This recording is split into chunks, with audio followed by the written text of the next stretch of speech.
Assalamualaikum, salam restu alam. Hai teman-teman, jumpa lagi di channel Wisata Mistis Indonesia. Kali ini saya akan membawakan sedikit karangan cerita tentang Setu Citayam. Mari kita simak dan kita ambil manfaatnya. Setu Citayam adalah sebuah danau kecil yang terletak di Desa Citayam, sebuah desa yang indah di pinggiran kota Bogor. Danau ini dikelilingi oleh hutan-hutan hijau yang rimbun dan pemandangan alam yang menakjubkan. Cerita ini dimulai pada suatu pagi cerah di Setu Citayam.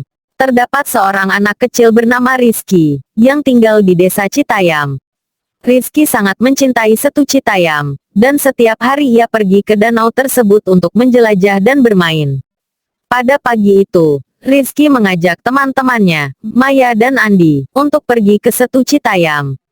Mereka membawa peralatan memancing dan berharap bisa menangkap ikan yang cantik. Ketika mereka tiba di danau, mereka melihat matahari terbit di balik pepohonan dan menciptakan pantulan yang indah di permukaan air. Saat mereka memasang pancing, Rizky tiba-tiba melihat seekor burung elang terbang di atas kepala mereka. Mereka merasa beruntung bisa melihat burung elang yang langka itu. Selama mereka memancing, mereka melihat berbagai jenis burung, seperti merpati, beo, dan elang, yang hidup di sekitar Setu Citayam. Ketika matahari semakin tinggi di langit, mereka mulai merasakan kantuk. Mereka memutuskan untuk beristirahat di bawah pohon rindang di tepi danau. Di sana, mereka mendengarkan suara gemericik air dan menyaksikan kupu-kupu berterbangan di antara bunga-bunga yang berwarna-warni. Setelah beristirahat, mereka kembali ke aktivitas memancing. Tiba-tiba, pancing Rizky bergetar, dan ia berhasil menangkap ikan yang indah. Mereka semua bersorak kegirangan. Setelah selesai memancing, mereka melepas ikan itu kembali ke dalam danau dengan harapan ikan itu bisa tumbuh besar dan bahagia di rumahnya. Saat matahari mulai tenggelam di ufuk barat, Rizky, Maya, dan Andi tahu bahwa saatnya untuk pulang. Mereka meninggalkan Setu Citayam dengan kenangan indah tentang hari yang mereka habiskan di danau itu, merasakan keajaiban alam, dan belajar tentang pentingnya menjaga lingkungan. Cerita tentang Setu Citayam mengajarkan kita untuk menghargai keindahan alam dan merawat lingkungan sekitar kita. Danau ini menjadi tempat bermain dan petualangan yang tak terlupakan bagi Rizky, Maya, dan Andi, dan mereka berharap dapat kembali ke sana suatu hari nanti. Beberapa minggu setelah petualangan mereka di Setu Citayam, Rizky, Maya, dan Andi merasa semakin dekat dengan danau itu. Mereka berbicara tentang bagaimana mereka ingin menjaga keindahan dan kelestarian Setu Citayam, serta membantu menjaga lingkungan sekitarnya. Mereka memutuskan untuk mengajak teman-teman sekolah mereka untuk bergabung dalam sebuah proyek kecil.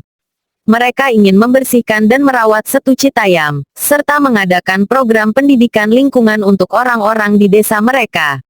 Mereka mendekati guru-guru mereka dan mendapatkan dukungan penuh.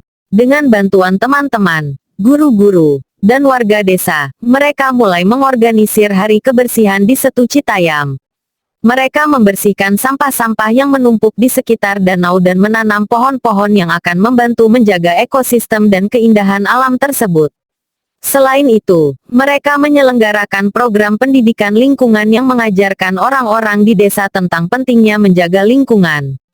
Mereka membahas cara mengurangi sampah plastik, penggunaan energi terbarukan, dan menjaga keanekaragaman hayati. Setu Citayam menjadi semakin bersih dan lestari berkat usaha keras mereka.